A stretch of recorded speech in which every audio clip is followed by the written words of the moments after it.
Pour investir en bourse, il te faut absolument un plan épargne action ou PEA et pour cela, il te faut le choisir avec soin. C'est pourquoi aujourd'hui, on va faire un comparatif complet de toutes les offres actuelles et j'ai également intégré 3 nouvelles offres avec notamment le nouveau PEA d'Interactive Brokers. Grâce à cette étude exhaustive qui m'a demandé beaucoup de temps, tu pourras faire ton propre choix en fonction de ton profil et tes besoins pour ouvrir ou transférer ton PEA chez le bon courtier. Alors avant de te présenter le tableau comparatif, je voulais te faire quelques rappels. Le PEA, c'est une enveloppe fiscale capitalisante pour investir en bourse. Quelques critères pour l'ouvrir, il faut que tu sois absolument majeur, tu peux en ouvrir qu'un seul te concernant. Il faut que tu sois domicilié fiscalement en France et si tu l'as fait à un moment donné, même si demain tu es expatrié, tu pourras quand même le conserver. Le dépôt maximum est de 150 000 €. L'ouverture est bien sûr gratuite. Quand tu l'auras ouvert, tu auras 2 parties dans ton PEA. Tu auras le compte courant et également la partie titre. Sur le compte courant, tu auras tes liquidités, les versements de dividendes,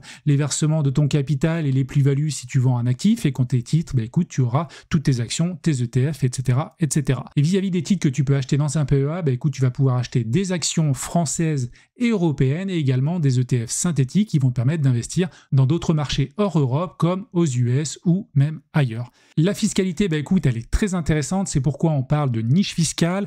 Après 5 ans, tu paieras seulement 17,2 de prélèvements sociaux au lieu des 30% de base. Alors si tu es à la flat tax, parce que si tu es au barème progressif, c'est un petit peu différent, mais au bout de 5 ans, tu n'auras plus d'impôt sur le revenu. Et ce qui est vraiment intéressant dans le PEA, c'est que même si tu reçois des dividendes, même si tu vends un titre avec des plus-values, écoute, tu es en vase clos, tu évites le frottement fiscal et ça te permet de réinvestir sans imposition. Les autres PEA possibles, écoute, oui, il y en a. Le premier, il est plafonné à 150 000 €, c'est le PEA de base, mais tu peux aussi ouvrir un PEA PME qui, lui, est limité à 75 000 €. Et également, tu peux ouvrir un PEA jeune si tu es domicilié chez tes parents, si tu as entre 18 et 25 ans. Et là, sache que le plafond est de 20 000 €.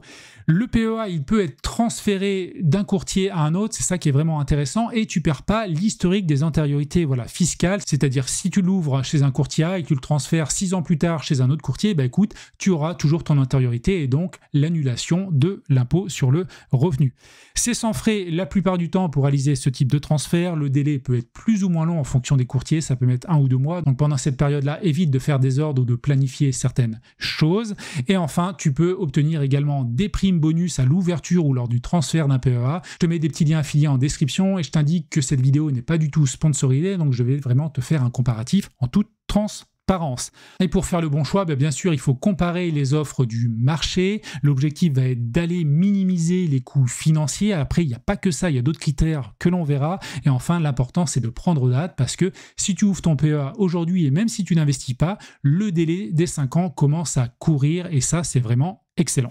Alors, je voulais te parler également de la loi PAC qui a permis en fait en 2020 de plafonner un petit peu les frais. Ce qui va nous intéresser notamment, c'est la limitation des frais de transaction à 0,50%, on en reparlera tout à l'heure, et également la limitation des frais de transfert et de clôture à hauteur de 150 €. Et enfin, avant de passer au tableau comparatif, je voulais te montrer cette étude de l'AMF qui te montre le coût autour d'un PEA pour une banque traditionnelle par rapport à un courtier. Donc tu vois que sur des frais d'ordre, en fait, on est souvent sur un rapport de 1 pour 4, donc c'est clairement plus intéressant d'aller vers des courtiers ou des banques en ligne. Et également pour les frais totaux annuels, comme tu le vois ici, on est à 0,81% pour une banque et on est à 0,14% pour un courtier, soit 5 à 6 fois moins. C'est vraiment énorme la différence. Allez, on passe sur le tableau. Donc aujourd'hui, on va analyser Bourse Direct, Boursobank, Fortuneo, Saxo, Interactive Brokers, Hello Bank, Easy Bourse et Monabank, et cela sous différents critères. On va regarder quelques informations générales, on va forer dans les frais parce que c'est hyper important. On regardera également quelques autres critères comme l'ergonomie et le support client, également les bonus qui pourront te permettre de gommer les frais d'ordre pendant un certain temps, même de nombreux mois, et enfin je ferai la synthèse avec la note que j'octroie à chacune de ces offres. Alors sache que j'ai retiré de ce comparatif quelques offres. Les banques traditionnelles, comme tu l'as vu sur l'étude AMF, ça ne sert à rien de les comparer, elles sont vraiment plus chères. Pour Before il proposait le PEA à l'époque, mais aujourd'hui, il ne propose plus l'ouverture d'un PEA, donc je l'ai retiré. Et enfin, YoMoney propose un PEA. Néanmoins, c'est un PEA en gestion pilotée avec certains frais, donc c'est pas vraiment hyper intéressant. Et malheureusement, il ne propose pas une gestion libre. Alors, on attaque directement avec les informations générales. Tu retrouveras ici, voilà, les sociétés mères derrière ces courtiers et ces banques en ligne. Alors bien sûr, sur les gros acteurs comme Boursobank, Fortuneo, Hello Bank, Monabank, tu as de gros groupes derrière, la Société Générale, le Crédit Mutuel, BNP Paribas, le Crédit Mutuel également, Alliance Fédérale pour Monabank. Concernant EasyBourse, là c'est la Banque Postale qu'il y a derrière. Et après, concernant Bourse Direct, écoute, c'est Viel et compagnie. Et Saxo Bank et Interactive Brokers qui eux ont des maisons mères à l'étranger, donc au Danemark pour Saxo Bank et aux États-Unis pour Interactive Brokers. Alors que proposent ces courtiers? Déjà, bien sûr, pour les 8, il propose un PEA. Pour le PEA PME, écoute, on se retrouve avec 2 courtiers en moins parce qu'il y en a 2 qui ne le proposent pas. Interactive Broker et également Monabank. Vis-à-vis du PEA jeune, là, ils sont encore moins à le proposer. Il n'y en a plus que 3. On a Bourse Direct, Boursobank et EasyBourse. Donc là, bien entendu, si tu es jeune, si tu as entre 18 et 25 ans, tu habites chez tes parents, là, il va falloir regarder ces offres-là. Et enfin, il n'y en a que 2 qui proposent la gestion pilotée, à savoir Boursobank et Fortuneo. Alors, en parallèle de l'ouverture du PEA, il y a quelque chose à bien comprendre, c'est que certains acteurs vont imposer la création d'un compte courant ou d'un compte titre ordinaire. Alors, pour le compte courant, ça sera une obligation de l'ouvrir, pas obligatoirement avec une carte bancaire, donc heureusement ça, ce n'est pas imposé. Mais donc là, on va retrouver les banques traditionnelles avec Boursobank, Fortuneo, Hello Bank et Monabank qui bien sûr ont une offre de produits assez large, qui proposent des comptes courants et qui donc là vont te l'imposer. Concernant le compte titre ordinaire, écoute, il y a 2 acteurs qui te l'imposent, à savoir Fortuneo. Alors tu ouvres un PEA chez Fortuneo, il te faudra ouvrir donc un compte courant et également un compte titre ordinaire et également Interactive Broker, c'est la condition sine qua non pour avoir un PEA chez eux. Maintenant, quelques informations supplémentaires sur 2 fonctions qui peuvent être intéressantes. Le plan d'investissement programmé, écoute, là, il est proposé nulle part sauf chez Interactive Broker. Donc ça peut être intéressant. Et enfin, vis-à-vis des fractions d'actions, on pourrait être intéressé d'investir sur des fractions d'actions. Néanmoins, légalement, c'est interdit dans l'enveloppe du PEA. Même si c'est proposé sur le compte titre ordinaire chez Interactive Broker, écoute, tu ne pourras pas utiliser cette fonction. Alors après avoir vu ces informations générales, maintenant, on va passer aux frais et rentrer dans le dur des différentes offres. Alors vis-à-vis des formules, écoute, sache qu'en fonction des courtiers, des fois tu as des formules, des fois tu n'en as pas. C'est le cas notamment de Bourse Direct et Monabank. Après, tu vas avoir des formules qui vont dépendre de ton profil d'investisseur.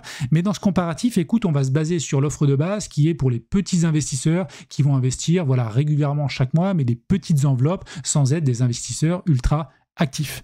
Alors avant de passer aux frais d'or, tu as des choses à savoir, notamment sur le dépôt minimum à réaliser à l'ouverture du PEA et également l'ordre minimum. Le dépôt minimum à l'ouverture du PEA, il va fluctuer bien sûr en fonction des offres. Il va être à 0 € chez Bourse Direct, également à 0 € chez Saxo, très faible chez Interactive Broker. Hello Bank, je les ai sollicités malheureusement, que ce soit pour le dépôt minimum ou l'ordre minimum, ils n'ont pas su me répondre. Donc ça, c'est vraiment un petit point faible. EasyBourse, gros billet, 200 €. Et concernant Fortuneo, on est à 100 € et Boursobank, très faible, 10 €. L'ordre minimum, alors là, c'est quelque chose d'un peu plus important parce que le dépôt minimum, en même temps, ça reste une somme, tu la déposes, tu vas pas faire ça de manière récurrente. Par contre, l'ordre minimum risque de clairement jouer un petit peu plus sur ton choix. Et notamment, la partie en gras ici, Boursobank, qui a un ordre minimum à 100 €. C'est assez élevé, tout comme Bourse Direct. Alors, j'ai eu déjà pas mal de retours sur mes dernières vidéos parlant énormément de bourse et beaucoup de jeunes, notamment des étudiants, ne peuvent pas se permettre de mettre 100 € chaque mois. Ils ont envie de mettre plutôt 10 €, 20 €, 50 €. Et c'est vrai que 100 €, ça peut être un seuil assez élevé pour certains profils. Côté Fortuneo, Saxo Bank, Interactive Broker, là, tu n'as pas de somme minimum. Vu qu'on ne peut pas acheter de fraction d'action, écoute, ça va être la somme du titre. Si c'est un titre à 20 €, pas de problème. À 10 €, à 50 €, ça passera. Et le banque, j'ai pas réussi à récupérer l'information et on est à 50 € sur EasyBourse et Monabank, 15 €, donc des offres intermédiaires. Concernant les frais globaux sur le PEA, la partie droit de garde, frais d'inactivité, frais de retrait et frais de clôture. Concernant les droits de garde, écoute, ils sont gratuits pour 6 offres, les 5 premières également EasyBourse. Mais après, concernant Monabank, et ça c'est un petit peu gênant, et Hello Bank, tu as des frais en fonction de ton activité. Chez Monabank, écoute, tu vas avoir 6 €, sauf si tu passes un ordre par mois. Si tu fais pas du DCA, écoute, ça peut te poser problème. Et également, tu auras un pourcentage qui sera prélevé côté Hello Bank. Vis-à-vis des frais d'inactivité, écoute, ils seront gratuits pour les 6 premières offres et payants si tu ne passes pas un ordre par mois. Là, dans ce cas-là, ça sera 0 €. Sinon, ça sera 3 € chez EasyBourse et 6 € chez Monabank. Les frais de retrait, écoute, ils sont gratuits chez tous les courtiers sauf Bourse Direct, donc ça fait tâche pour l'offre à mon sens de Bourse Direct, 6 €. J'ai mon PEA chez ce courtier-là et j'ai déjà été pénalisé par ces 6 € de frais de retrait. Et vis-à-vis des frais de clôture qui sont plafonnés en lien avec la loi, écoute, sache qu'il n'y en a qu'un seul qui facture des frais de clôture, c'est Fortuneo. Néanmoins, ça reste anecdotique parce que si on ouvre un PEA, ce n'est pas pour le clôturer, surtout vis-à-vis de l'avantage fiscal au bout de 5 ans. Et maintenant, on rentre dans le gros du sujet des frais, les frais vis-à-vis des ordres que tu vas passer chez ces différents courtiers. Alors pour les ordres jusqu'à 500 €, on retrouve en fait le pourcentage maximum de la loi Pacte, donc 0,50% que tu retrouves sur pas mal d'acteurs.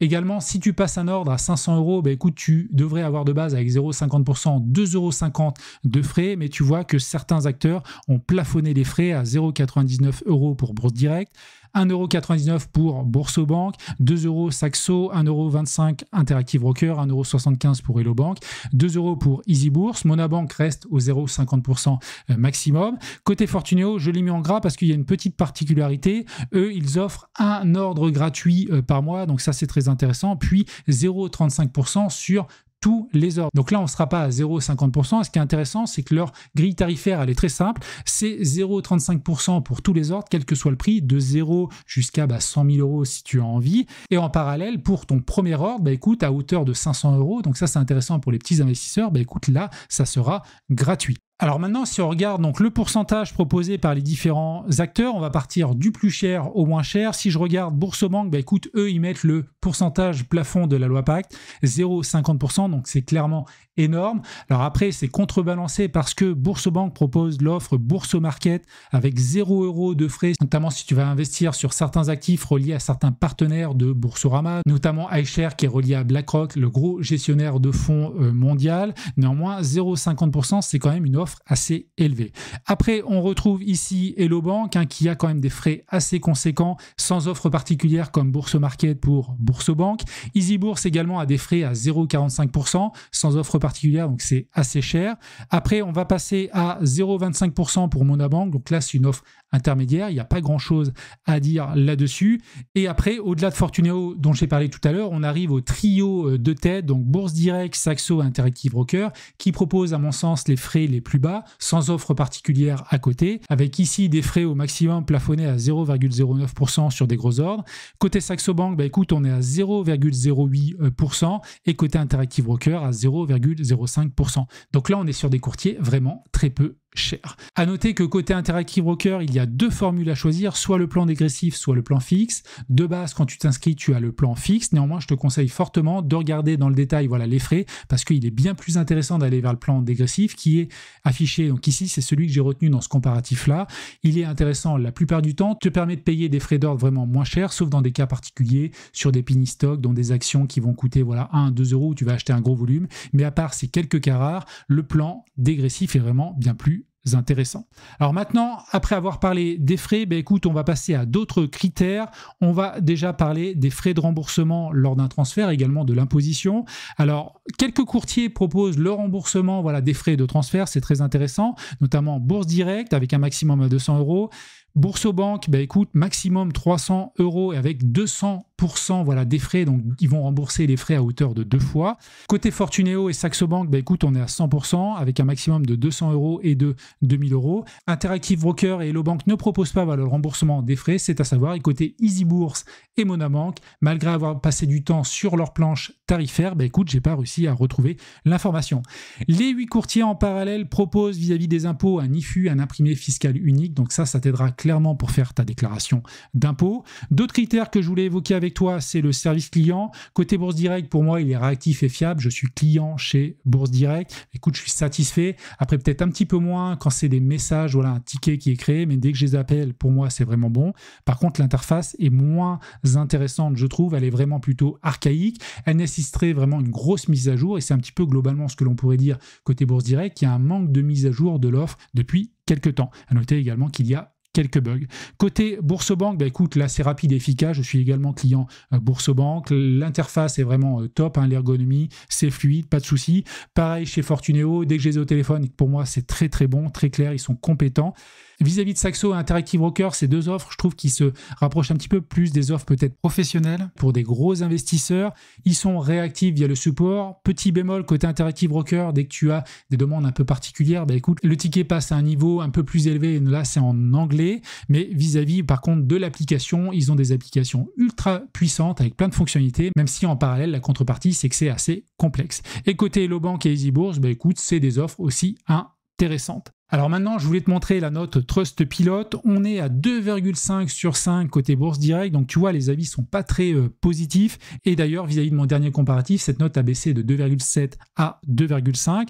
Côté Boursorama, bah écoute, là on est à 4,5 sur 5. La note a augmenté de 4,1 à 4,5. Ça veut dire qu'il y a une vraie satisfaction. Alors attention tout de même, parce que l'avis là ressort de la globalité de Boursorama, de tous les produits. Néanmoins, sur Trustpilot, tu peux le faire, et je l'ai fait d'ailleurs. Tu peux filtrer avec le mot-clé PEA pour voir les commentaires qui sont uniquement ciblés sur le PEA. Côté Fortuneo, bah écoute, on est dans la même dynamique, 3,9 sur 5 avec une note qui est en augmentation par rapport au dernier comparatif. Saxo Bank, on est à 3,8 sur 5, qui est une note tout à fait correcte. Interactive Brokers, bah écoute, j'étais un petit peu surpris de cette note-là, 3,1 sur 5. Alors j'ai regardé les commentaires et j'ai eu un petit peu de mal à comprendre pourquoi cette note était aussi basse, hein. Si tu as un avis, bah écoute, n'hésite pas à me le dire en commentaire, parce que Interactive Brokers reste quand même un énorme courtier historique, hein, créé dans les années 1970.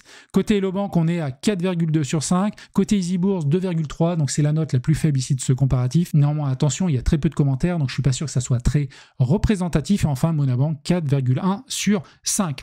Alors je voulais également te faire une petite parenthèse sur les bonus, parce que c'est important, voilà, pour commencer à investir, d'avoir un petit bonus pour clairement te payer tes premiers frais d'ordre. Côté Bourse Direct, bah écoute, tu vas avoir 200 € de frais de courtage remboursés. Côté Boursorama, entre 80 et 220 €. Il faut suivre un petit peu les promotions, ça va dépendre également si tu fais de Boursorama ta banque principale. Côté Fortuneo, on va être entre 50 et 130 € offerts, voilà, ça va dépendre également des promotions. Côté Interactive Brokers, 1000 $ d'actions IBKR, voilà, au fur et à mesure de tes investissements, 80 € chez Hello Bank. Et quoi qu'il en soit, en description, tu trouveras tous les liens affiliés avec les offres mises à jour. Et enfin, je termine avec la synthèse et ma conclusion.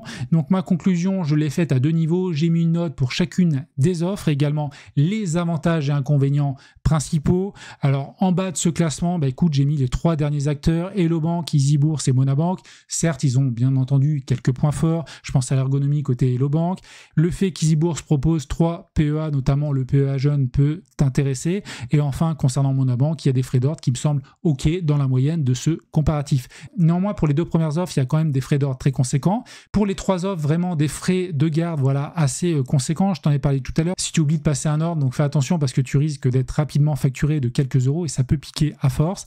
Et également, le service client pourrait être amélioré. Et à noter côté Monabank que tu as qu'un seul PEA, ça pourrait te pénaliser en fonction de tes besoins. Juste après, j'ai positionné Bourse Direct et Interactive Brokers. Alors Interactive Brokers, à mon sens, va pouvoir avoir une note plus élevée avec le temps. Néanmoins, l'offre du PEA est récente. Il va falloir leur laisser le temps, voilà, d'éprouver leur offre-là, de l'améliorer petit à petit. Donc pour l'instant, 3,5, mais je ne doute pas par rapport aux autres avantages qu'il a que ça va s'améliorer. Alors les autres inconvénients, c'est qu'il n'y a qu'un seul PEA pour le moment. Il n'y a que le PEA de base, il n'y a pas le PEA PME ni le PEA jeune. Peut-être que si d'un point de vue business, l'offre PEA fonctionne, ils vont ouvrir les autres offres.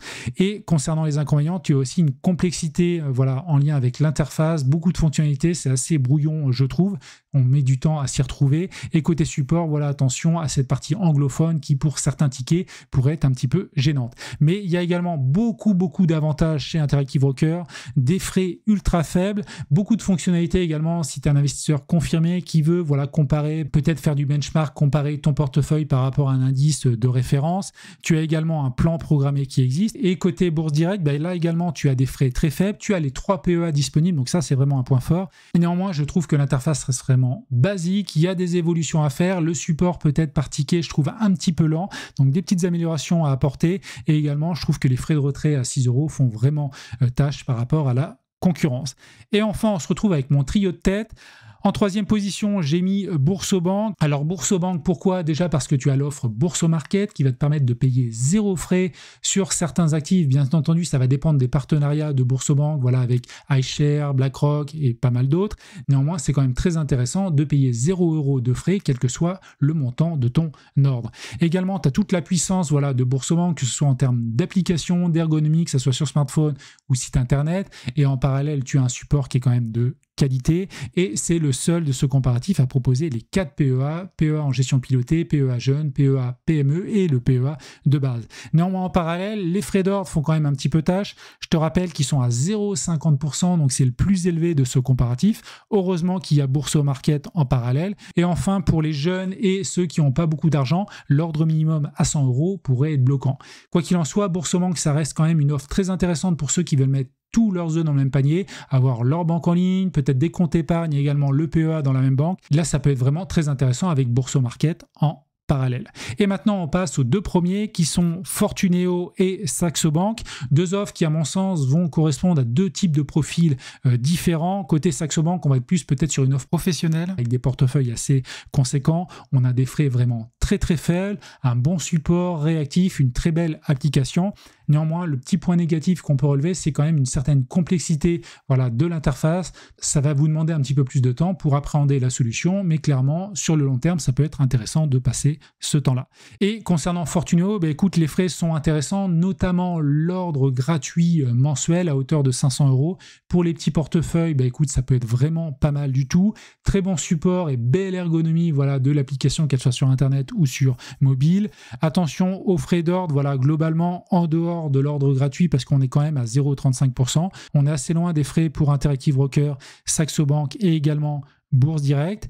Et enfin, tu as également des frais clôture, mais ça ne devrait logiquement jamais te concerner parce que le PEA, il faut le garder vraiment sur le très long terme. Donc voilà globalement ce que je pouvais te dire sur ce comparatif. Ce n'est que mon avis, bien sûr. N'hésite pas à le compléter en commentaire si tu n'es pas d'accord.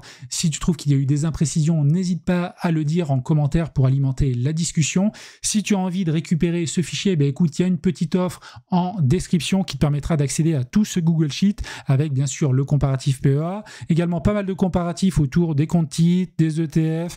J'ai une calculatrice d'intérêt composée à ce niveau-là et également mon fichier de suivi de mes revenus passifs mensuels. Donc si ça t'intéresse, écoute, le petit lien est en description. Et si tu veux aller plus loin pour investir en bourse, au-delà du PEA, il te faut aussi un compte titre ordinaire. Et pour cela, écoute, je t'invite à regarder cette vidéo. C'est un comparatif détaillé de deux courtiers reconnus, Trade Republic et Interactive Brokers. Et donc si ça t'intéresse, écoute, je te dis à tout de suite de l'autre côté si tu cliques.